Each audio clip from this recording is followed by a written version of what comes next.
Finally guys আমরা চলে আসছি মহারাজা পুকুর, যেখানে এখন সবাই আসে। এই পুকুরটা এখন পুরো ভাইরাল।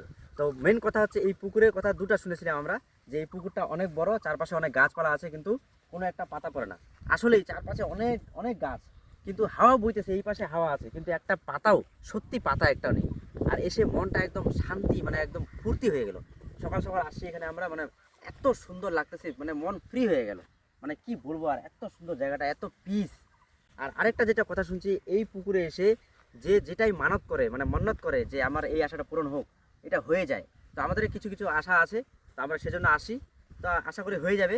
আর আপনারা যারা এই পুকুরে আসতে পারেননি আর মনের মধ্যে অনেক কিছু মানত করে রেখেছেন, তারা এই ভিডিওতে লাইক করুন, তাহলে আপনাদেরও মানত বা মান্নাত যেটা আছে সেটা পূরণ হতে পারে। তো ভিডিওটাতে লাইক করুন, আমাদের মন শান্তি হয়ে গেছে। আপনারা পারলে আসুন, আমরা অ্যাড্রেসটা বলে দেবো, একটা ব্লগ করব, ওই ব্লগে আমরা অ্যাড্রেসটা বলে দেবো যে এই পুকুরে, মহারাজা পুকুরে কীভাবে আসতে লাগে। Thank you.